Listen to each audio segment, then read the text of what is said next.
This podcast includes unapologetic logic and reason and may not be suitable for all audiences. In a world full of nonsense, he's been called the voice of uncommon common sense. He sees the abnormal that many find normal. Author and award-winning speaker, he is Chris. I got a big eclectic blend of topics to discuss with you today. It's the first show of the week. We didn't have a Sunday afternoon podcast, a Sunday Monday show, as I've come to call it. I don't know if I should continue with the Sunday podcast as the Monday show or in addition to. Part of my problem with that is when I went down this little rabbit hole, when I did that move, was that I wasn't sure I really wanted to commit to adding a sixth podcast. I mean, it's 20% more work for me added to an already very busy schedule. So that's what I came up with. I just posted Sunday, Monday. Well, we didn't have that this week, Sunday or Monday, because I was on a hike, 14 miles to be exact.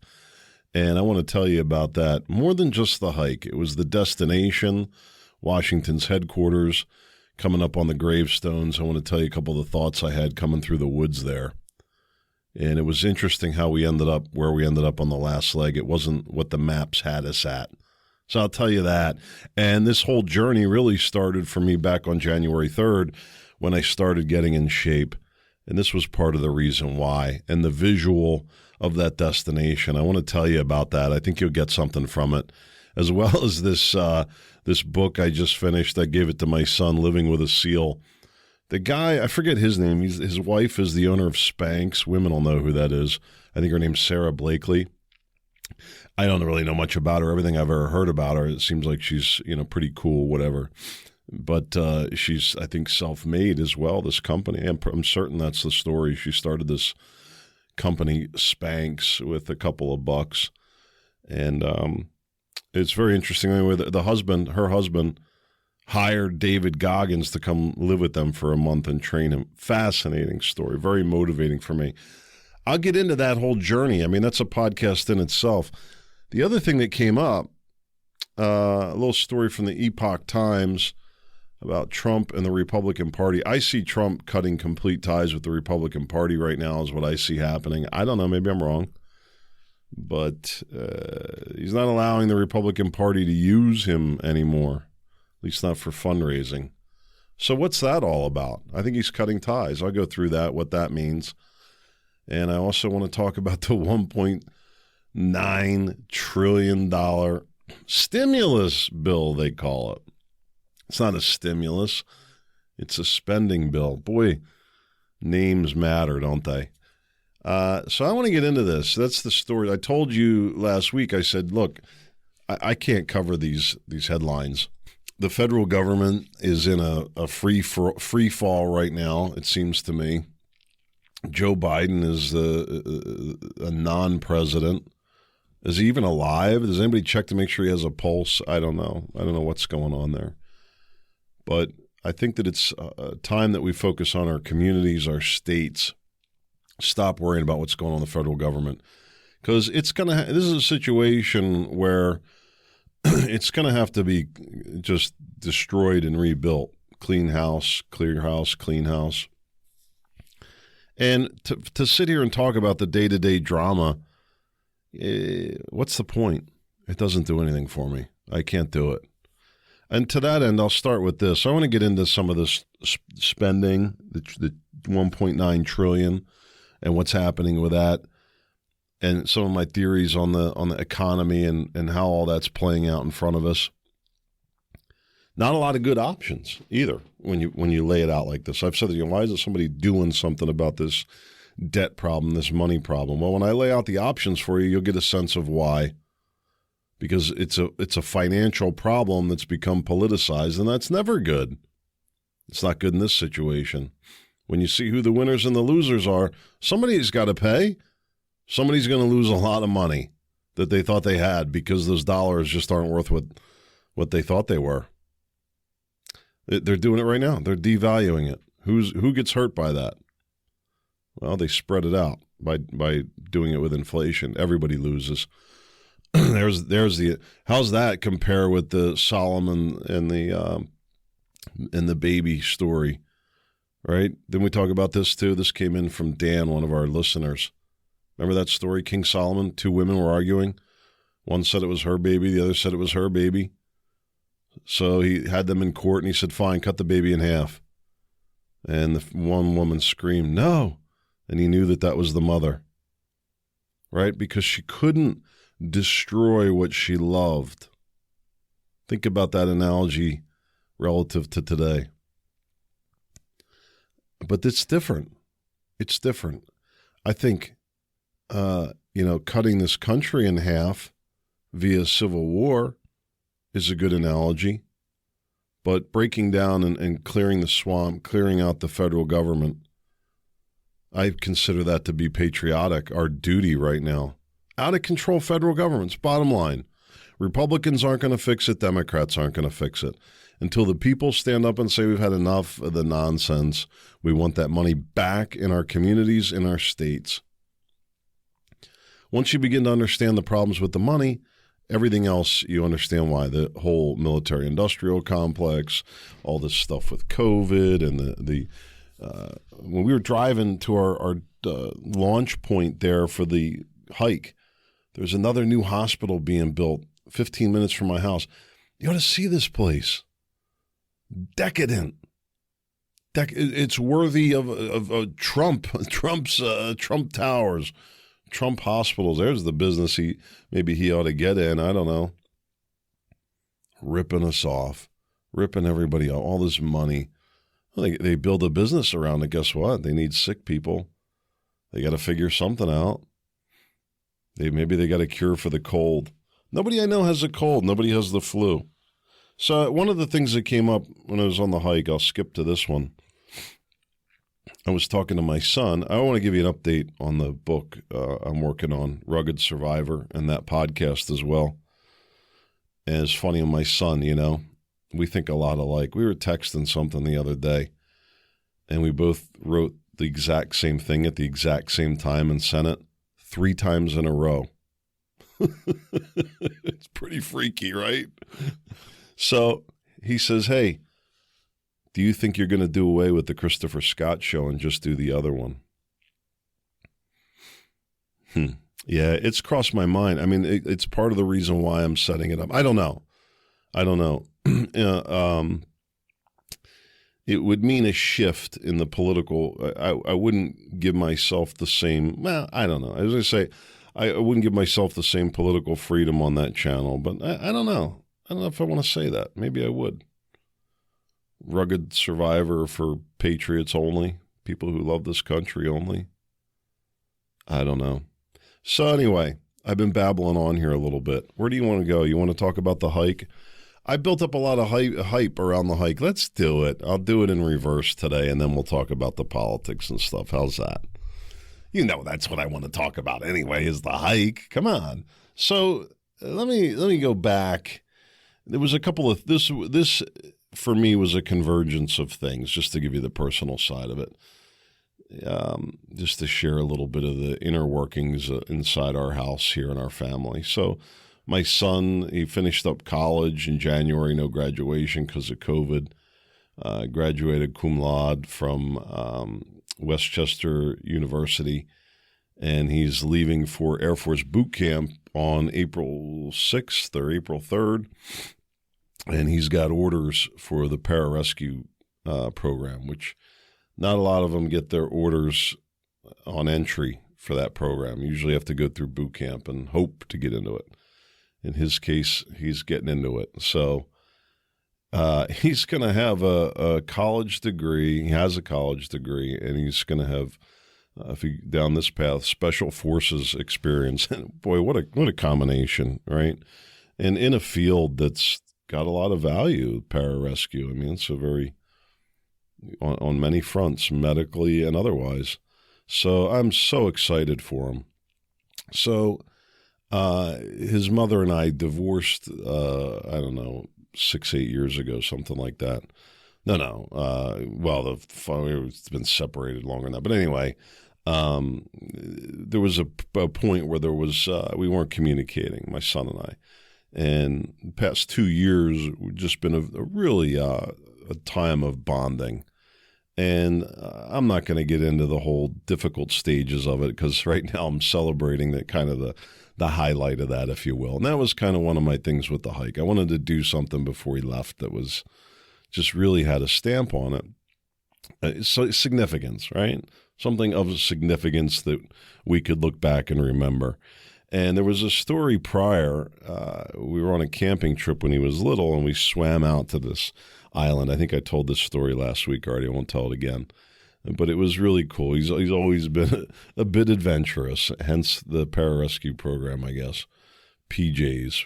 But anyway, we went for a hike on January 3rd, and I knew that getting back to work after New Year's, that I needed to lose some weight. I needed to get in shape. And it was not a straight line process, but I had really gotten out of shape badly. I had, moved the year prior, that whole story. It was hard with eating out and stuff. Life wasn't working out and we were eating out. The two combined, I took a hit. And, that was like a 4-6 month process. Then COVID hit and, it was not that I wasn't working out at all the whole time. I did. I went through little spurts, but I wasn't doing enough. And I was just getting in worse and worse shape. And then Christmas season for 2020 hit. And you know me, I'm not going to try and get in shape around Christmas. So I came out of it really, really heavy and really, really out of shape. We went for a hike on January 3rd. We walked 4.5 miles. And I was beat, and I was sore for a couple of days. And I said to him, this cannot stand. And so I started walking and getting in shape. And the story to that, I already told that as well. I lost 40 pounds in 8 weeks. And I think I have to see, as of this morning, I was the same, but I think I'm probably down another pound or two is my guess, leaning out, a little less body fat. So, continuing to improve my conditioning. So this hike, what I did is I picked a spot, Washington's headquarters of Fort Washington, in Valley Forge, rather. And the significance of that is that, of course, just a tie-in that my military service, my son's joining the military, and more importantly, it's just as a visual goal, it was about 14 miles from where we left in Plymouth Meeting, I think is that starting point on that trail. There's actually 2 trails to get to the park, and then we took a separate trail to get from the park entrance down to Washington's headquarters. And all total, I thought it was 15 miles. I was saying, so it ended up being 14 miles.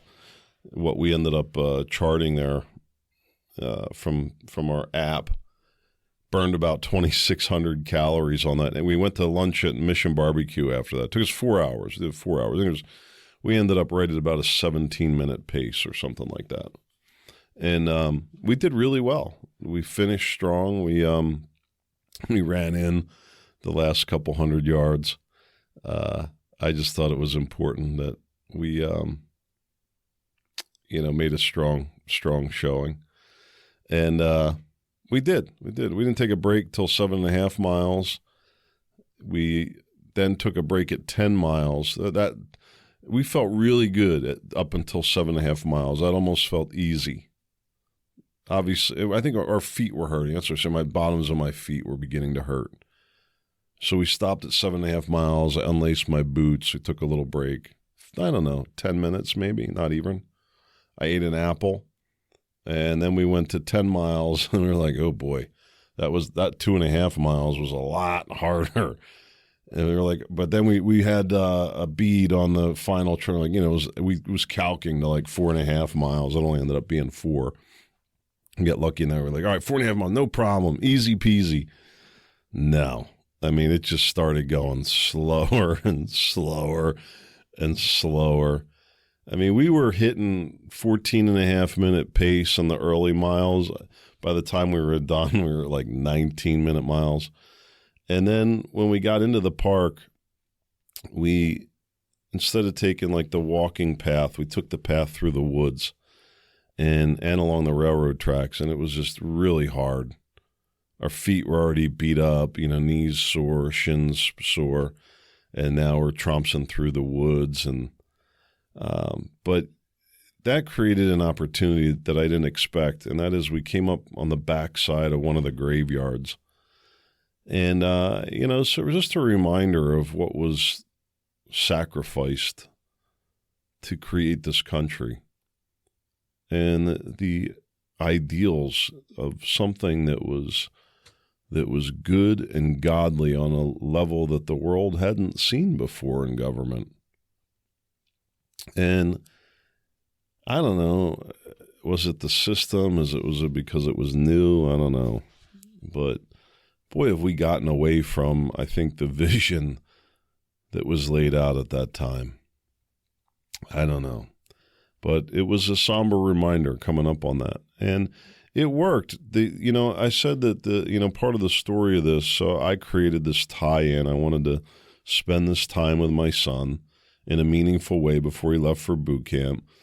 I wanted it to be, I knew, something changes when you're physically tired, right? And when you do that with somebody, there's a connection there that you suffered together. And I wanted to be able to share that with my son. It was a good time. It was a really good experience. So I wanted to do all that. I wanted to get myself back in shape. And this was part of it for my kids, so that I can have the energy and the ability to do things that are fun and exciting with my kids as well. And I don't know how much longer I'm going to keep doing that. I was I'm sitting here about knocked out from the Bengay wafting off my legs right now. I'm so sore. I was soaking in the tub last night. I did have some whiskey, by the way. That was the first whiskey since January 3rd. I think I earned it. Don't you? I mean, come on. I have a little whiskey after a hike like that. But it all worked out very well. I had this goal to get in shape. I wanted to spend meaningful time with my son. I had my reasons why. This is all important to any goal that you set. And I had a visual. I told you the visual of the 40 pounds that in my head, I was like, I need to get rid of a 5-gallon bucket of water. That was my motivation, that I constantly reminded myself why I got started. Because you forget, right? You lose 10 pounds, you start feeling a little better, and you go back to the same old. I know. That's easy for me. I'm like, I'm busy. I've always told them I'm in work mode right now. It's my excuse for not taking care of myself. I'm in work mode right now. No, it's not work. It's called undisciplined is what it is. I'm talking to myself right now. But you probably need to hear it too. Am I right? So now, I've got myself very focused. And I don't, there was a test, that 14. I'm not planning on, I'm like, that's a fine limit for me. If I do another long one, I'd probably stick at that 7.5, maybe 8 mile range, maybe a max of a 10, but I would keep it within that. I'm a little more beat up than I need to be, and I don't want to keep doing that to my body. We'll see. We'll see what happens. I'm going to get in better and better shape. My body's in transition. I'm still healing. Dropping 40 pounds that quickly really required a pretty severe calorie restriction, meaning I wasn't eating much, less than 1,500 calories a day. So now I got to build back some muscle and some strength. So that was partly affecting me too. Maybe it'll be easier as time goes on. It might even be easier if I put a few pounds back on, believe it or not. We'll see. That could happen. I'm hoping not. Anyway, it was a convergence of all those things. And the reminder, the symbolism of value. I'm always moved every time I go there. And there was no destruction of those symbols ever. No protesters ever tried anything there. Downtown, they went after Christopher Columbus and so forth. But nothing at Valley Forge, at least not yet. Maybe it's too spread out. I don't know. I don't think there's much of a police presence there. I guess maybe the state police would respond. I doubt it. It's probably got to be left up to the federal government. I don't know how that works. So we did it. We got going. We pushed ourselves through. I think we're both happy that we did it. the visualization for me of the 40 pounds with the bucket, and then the visual tool of, I'm marching to Washington's headquarters. It worked. It worked. It was a little kooky. When I wrote out our itinerary, I wrote Save the Nation 2020. And I texted it to my son. I texted it to Jen so she would know where we're at along, somebody had to find us or something. And she's like, it's 2021. Thanks for noticing. So anyway, and then we had a great lunch at Mission Barbecue. Got some ribs, and I had some French fries. I hadn't eaten French. I still didn't come close to eating the 2,600 calories that I burned off on the hike. The day before I fueled up good. I had a lot of carbs the day. I had peanut butter and jelly, whole grain muffins. Had around 6:30 the night before, and an apple.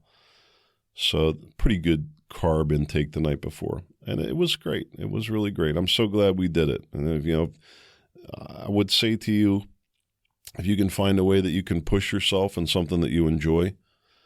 There's so many things we talked about. I could tell you we talked about the Rugged Survivor podcast and kind of what was going on with the podcast here and my plans for that.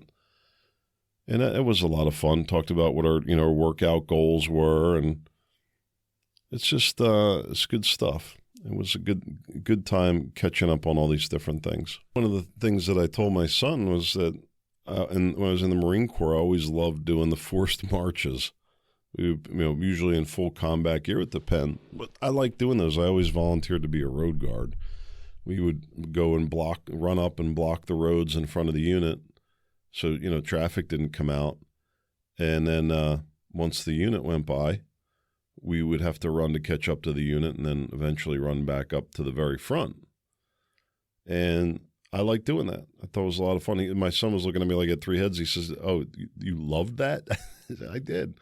I used to love running through the woods. I was doing my own virtual trail runs before they were a thing. I loved it. I'd be out there all day long. My parents were like, "Where have you been?" I was in the woods all day, just running around.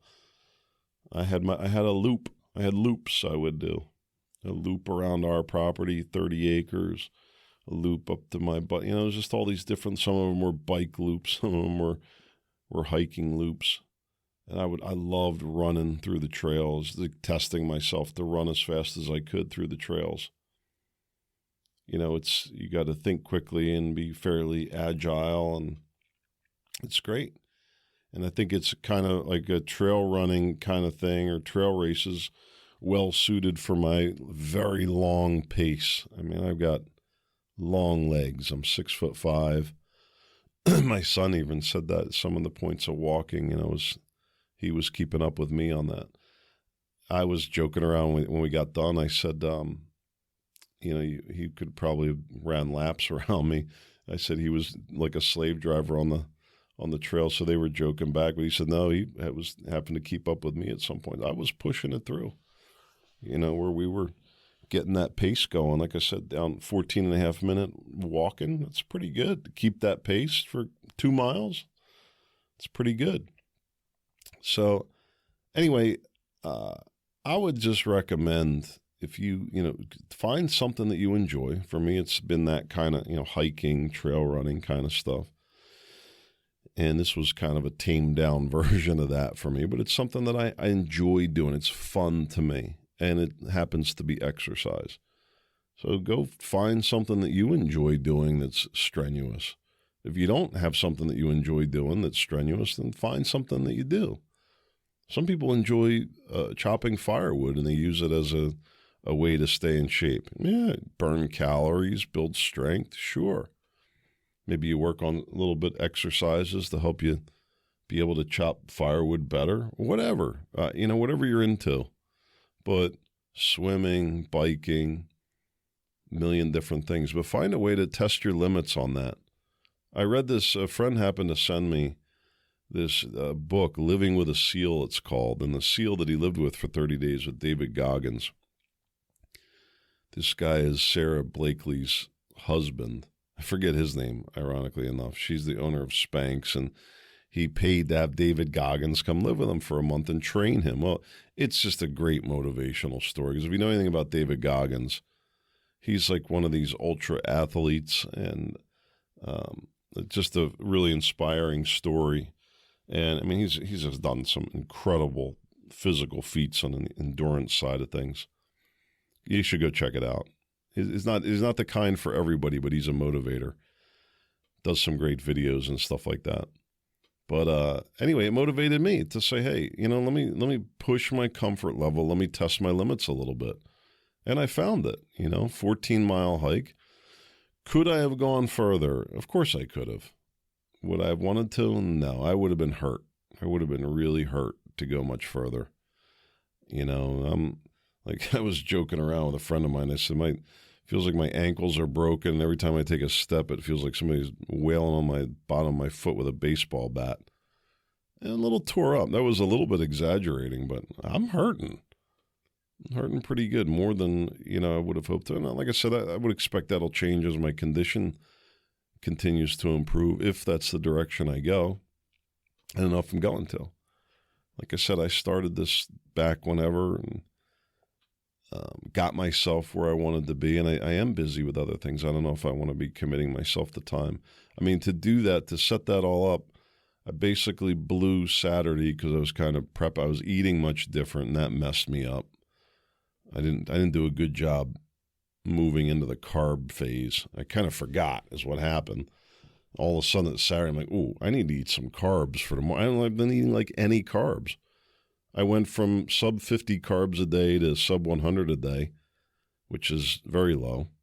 And all of a sudden I was like, I need carbs for this walk. I'm never going to make it. So then I started eating carbs on Saturday, maybe Friday night, I forget which. Well, then all day Saturday I had a nasty headache. So that, blew that, and I was getting ready and getting the itinerary ready and stuff. And then Sunday we walked, and we were home by 1:30 after lunch, 2 o'clock at the latest.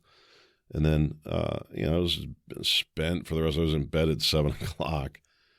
And then today, which is Monday for me, it's, not much left for me there as far as energy and so forth. So I don't have that kind of time to keep committing to doing events. So I said, part of the reason why I said probably keeping that 6 to 8 to 10 mile max range. And for me, I think at this point, doing it, if I want to get in better shape, that would probably be the best thing for me to do right now. If I were to drop down to doing like a weekly 6 to 8 on top of what I'm doing, that probably serve me pretty well. Maybe I will. We'll just see how I feel if I can roll, and I'll see how I feel in a week, how well I've recovered and whatnot. I got right back at it. I did some upper body exercises, so I wasn't completely sitting around either. Let me get into some of this political stuff because I want to spend some time on some emails today that I haven't talked about. So there was an article in the Epoch Times talking about Trump serving papers on the Republican Party that he doesn't want them using his name and something else. But it seems to me that in doing that Trump's pretty much separating from the Republican Party. And I'm not following this drama at all. I'm really not following the news because it's just pointless to me at this juncture. There's absolutely nothing on there that's meaningful of any discussion, right? What are we going to argue about? We're going to go in and fight for what? Coronavirus be handled differently, or the debt be handled differently, or immigration be handled? What are we going to do? It's just, they're not messing with taxes, so what am I going to do? Only so much I can do. But I think for Trump to separate from the Republican Party, I think is smart on his part. I think that it's probably good for the country on a few levels. For one thing, everybody, I was thinking about this a lot. Everybody says, you don't want a third party because it's just going to divide the country. It's going to split the country three ways. You'll never get anything done. You never, or it's going to split the Republican Party, they say. That's the other feedback. But I don't think so. I think it could actually cause a unification and a return to some level of common sense again. Instead of this, and this is why I want to tie the two together, instead of this just unrestricted spending, that they've just created this new system, and I'm going to get into this. I'll discuss it when I get there, I guess. But I don't know. I think it's necessary that a new party be brought in. And there would be so much power in that party. Look, you got this pretty even split. If you had 2 third-party senators right now, you could control the entire Senate. You see what I'm saying? The leverage of a third party right now. I don't know, how many representatives would it take? 30, 50 maybe? You could wreak havoc with that. Not very many. I don't know. I don't feel like there's a lot of people that are paying attention to Trump right now. I don't believe that there's a lot of support for a Trump 2024 run right now. However, I could be wrong. Maybe the timing's just maybe people right now are just like, I don't want to think about it right now. Which is kind of where I'm at in that regard. It's like, what am I going to do right now? I'm going to start talking about Trump 2024. There's an awful lot that could happen between now and then. Let's just wait till we get a little closer. So we'll see. Trump brought in his professional wrestling style of hype to professional wrestling drama type politics. It was like a marriage made in heaven. Now the media is back to talking about the weather and stuff like that. 4 years of it. What got changed? Nothing materially. And I'm not saying he didn't get anything done. That's not what I'm saying. But this is why it's exposed to me the core problem, which is the fiat money system, the 16th Amendment, and unrestricted federal government. Pick any one of those and you'll solve all three, really. That 16th Amendment, a constitutional amendment granting the government unrestricted taxing authority, pretty much renders the rest of the Constitution useless. I don't know if everybody sees that the way I do. Not completely useless, but pretty much useless. I mean, if you don't have any money to buy anything, what control do you really have over anything? So, until these problems get fixed, I don't care if it's Trump, it doesn't matter. The other story about this that I think is interesting, and the tie-in, or the other headline, I should say, is this stimulus bill. And the first thing that's just hilarious to me is that they call it a stimulus bill when it's really a bloated spending bill. And they get away with it. It wasn't even really much argument. I mean, it took a little while to get it done. They didn't do the minimum wage. I don't get that one at all. I don't think it should be $15 an hour. There's a problem with a federal minimum wage, that you have these geographic differences. How do you compare the minimum needed in, Punxsutawney, Pennsylvania? It's a real place if you don't know. I did a podcast one time on Punxsutawney Phil and Groundhog Day. One of the best podcasts I ever did. It was freaking hilarious. Anyway, Punxsutawney is Podunk, Pennsylvania. You could probably live in grand fashion out there, on $1,500 a month. $1,000 a month would probably get you somewhere in Punxsutawney, Pennsylvania. Down here where I'm at, it's not going to get you a studio apartment. I literally, the first 2 rental homes that I bought, were 10%, less than 15% of the cost of my home, and they were both nicer than my home, bigger than my home. 85% cheaper and nicer. So how do you compare? And that was only an hour and a half away. So how do you set minimum wages in that situation on a federal level? You're going to put people out there at $15 an hour? Nobody will be living out there. They do. Why the push, by the way? The real reason they want to push it is because they want to put pressure on wages. They want to create wage inflation, which is in some ways, it's one of those things. Is it good or bad? Well, in some ways it's good, in some ways it's bad. It's good in the sense that, down here, wage pressure, good. Cost of living is high, right? little increase in wages right to the bottom line for those of us down here. Out there, you go to $15 an hour, and there's not going to be any jobs. There's no way they're going to be able to afford to pay. All the stores will close. They won't be able to afford to carry them. They'll have to create some kind of exemption or something like that. So, I don't know. Here's the method that the government uses to pass a spending bill now, and how they can spend insane amounts of money without any opposition to it. They just call it a relief bill, and they throw in a couple $100 for the citizens. It defies logic. It absolutely defies logic that I'm sitting here paying taxes, and then they're going to give me some of my money back and act like they're doing something for me. Why do we continue to accept it? It's lunacy. If nothing else, it's completely inefficient.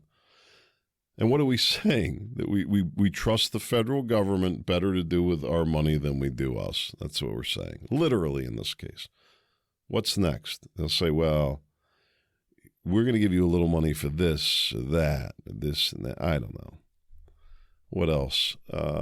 So how do we deal with the currency and the debt problem? There's little doubt in my mind that the politicians are well aware of the problem.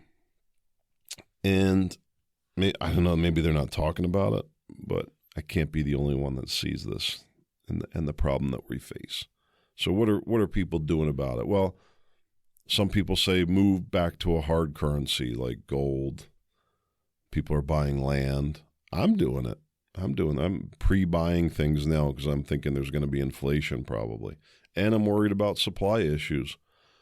So I'm talking about like clothing and shoes and stockpiling stuff that I may not need for 2 years because I don't know if we're going to have access to it in 2 years. You know what I mean? Weird, I know. There's another theory out there, and that is that, a bankruptcy or some other kind of write down of the debt, that as the Trump's theory.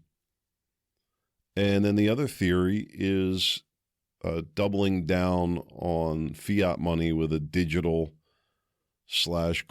currency. And I think, you know what? I bet you that they're planning on partnering with China. I'll bet you that's what happens out of this. I bet you that's what the Biden camp is doing. They're going to double down with China, I'll bet you, to end up like with one unified something out of it. You watch that I said that. In 2016, I predicted that we were going to see $1 trillion deficits every year. We're at 2 or more. It's out of control. It's a serious, serious issue. All indications are that there's a crash going on. The fourth theory, I believe, I call it the Obama theory, which, despite his record deficits, he kept things stable, not heating up the economy too much, not, crazy up and down spending. It was pretty stable, pretty stable spiral down is what it was. And those are the options. Move to a hard currency. The government, and here's the real threat that I see, and maybe the tie-in with COVID, that as people, the run-up of Bitcoin and the government was like, whoa, whoa, whoa, this is a problem. If they don't control the money, this whole machine comes to a grinding halt. And so they're scared of that, right? To just switch to a different currency. That means everybody with dollars loses all of that. How's that work? I mean, you're talking about, especially if that doesn't happen in some kind of coordinated fashion, which it never can, because the people that would be affected could never possibly deal with it. So it would have to happen on its own, right? That the dollars become worthless. Like in Venezuela, they're not using whatever the Venezuelan money is. They're using dollars. Nobody trusts the Venezuelan money. When the trust and confidence is lost, then there's going to be a big problem. That happened once before. They created it on purpose. Everybody says, oh, the speculators caused the Great Depression. The speculators got caught in a tax trap that was set to purposely do that. Whether it was or not, it doesn't matter. Crisis, and the country makes a hard right turn. And here we are. They're trying to create these crises. What do you think the result is going to be? Probably a currency move and some kind of New Deal type legislation. And I think that's partly why you're seeing this quieting right now. It's the incubation time. And this is why they get very frustrated with states like Texas, because they're not playing along with the game. If you let the people take the masks off and, open everything up, then they're not going to be so frustrated. Do you understand how all that plays out? I don't know if I'm doing a very good job tying it together. I'm kind of beat up today. Let me give you a little update on the book, Rugged Survivor, and then we'll get out of here. Oh, no. I want to get to the emails. How could I forget? Let me get into the emails. I need a few minutes. Well, should I do it when I have more time? Let's see. Our buddy Dan sent me so much rich stuff that is unbelievable. Let me see here. Chris, I read a headline that Biden wants 120,000 young illegal migrants in the United States this year. Why would that be? I think it ties back to the budget and the money issues. What else? Why else? Biden's so interested in helping people in Latin America? I don't know. I can't believe that. And why are they doing that? I mean, if they're going to make it legal, maybe they aren't. Maybe they're saying not just coming across the southern border. Maybe I'm reading into that. Here's another one, Chris. The Democrats are really running with this January 6th riot thing.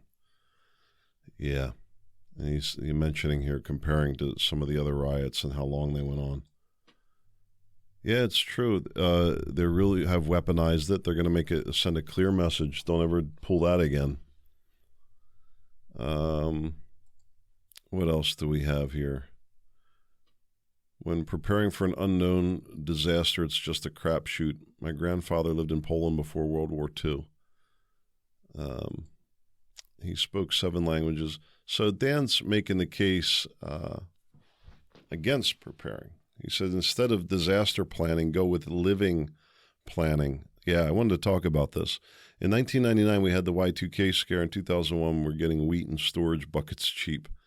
And generators on Craigslist are also cheap. He's talking about buying on an annualized basis, which is really good. Buying everything he needs for the year. He says, they use it.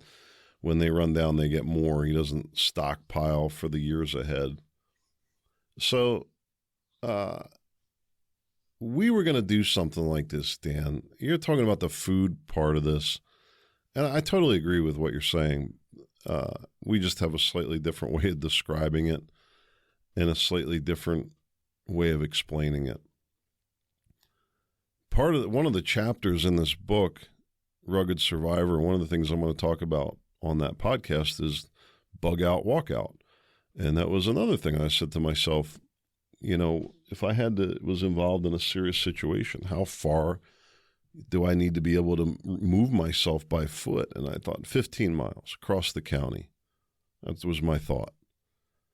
And I thought, all right, let me set myself on that goal. So, as far as, living planning, there's a dual benefit there, right? So live in better physical condition so that you're better prepared to deal with, difficult challenges, whatever they might be, right? Whether you need to work or whether you need to move, right? Which is, I think, the case you're making about your grandfather. I do think that for people right now, like my grandfather did when he came here, fleeing from Germany in World War II, and he had a war garden down in Mount Airy, in the Philadelphia, Mount Airy section of Philadelphia. I remember it. It was just something we had grown up. It was like you were supposed to have a garden. Everybody was expected to be able to grow a little food on whatever little land they had. Interesting, right? Today you don't see that same commitment to that. And yes, I am aware of the heirloom seeds as well. If you need to, use those same seeds to grow vegetables that you can then get seed from. A lot of the hybrid stuff that's sold today, you won't get, there's no seeds in it, like the seedless watermelon. Well, where do the seeds come from to repatriate, or whatever you call that? Repopulate. I'm a little loopy today, can you tell? I'm not myself. If you haven't, you're like 45 minutes into it, Chris. We could tell. I'm hurting. My body hurts. So anyway, I agree with you. Living planning, and as far as the pantry, we talked about that. Our problem is one of space. We just don't have enough room to have a year's worth of our typical food. The stuff we're storing away goes in other places, and so we're kind of switching out to just a few months of long-term storage stuff that, any kind of an emergency, right? What if we couldn't work or something? I don't know, money, whatever issue could come up, that we've got a couple of months there, but then the ability to grow our own food. What else do we want to talk about here? Here, this ties in. This will be the last one here. Dan sent me a ton of rich stuff. A lot of it I think you probably heard come out in what I was discussing, just by way of the fact that he brought it up to me. We were conversing by email. But he said Warren Buffett wants to raise taxes on himself, reminding me of a friend of mine who put his hand out in front of some unsuspecting person's face and challenged somebody else to hit his hand. You remember that game? Right? You say, I didn't hit you. And the person that hit said, I didn't touch you. All right? Nobody's guilty, but somebody got injured. What happens in those crimes there for the in the liberal world? It is really a good analogy. He says if Warren genuinely wanted to pay more in taxes, he could claim all of his corporate income as personal income, and if his wish was genuine, he could just make out a check to the Treasury. Absolutely 110% correct, Dan. And I said it. Warren Buffett is a complete scam. The question is, what's he getting out of it? Why Warren Buffett coming out and saying the Trump tax cut was a bad idea? Probably had a negative impact on him. He probably would have been happy. I don't know. But if he wanted to pay more, he has every opportunity. I just filed mine. And we were going in there and playing around with different things, and how does this change that or whatever? And you could file without taking every deduction. Absolutely, you could file that way. You could claim single with no deductions and file that way, and they'd be happy to take your money. It's a voluntary system. You don't think Warren Buffett knows that? Warren the Buffett clown. That's what he is. That's all. Another liar. Oh, the Oracle of Omaha. What did he ever produce? What did he ever make? Nothing. Whose lives did he change? I don't know. Maybe he did change some people's lives. One thing you could say about him. So let me leave you with this. Test yourself. Push yourself. It's good for you. I do it on I try to do it on some kind of a regular basis. I regret it every time as I'm healing. I'm not like David Goggin. He's like loves the pain. Me, I'm like, it's gonna be a while before I do something like that again. But I'm glad I did it. It was worth it. And I'm kidding. In a couple of days, the pain will wear off, and I'll be back at it singing a different tune. Hopefully, knocking out a few pull-ups. But hey, listen, go find something that you enjoy and test your limits on. It doesn't even have to be physical. Forget about it. Maybe it's something that's I think physical. I think there's a tie there. Whatever level you're at, go do something that's going to challenge you. I don't care if you like kickball. Well, go play 5 rounds of kickball in a row or something and see if you can get a sweat going. Push yourself to see what kind of a limit you can achieve. And I'll tell you, it's going to change your perspective on things. I think you'll find it as to that suffering to be quite a gift. With that, I sure hope to be back tomorrow. And I sure hope to see you there. Make it a great day.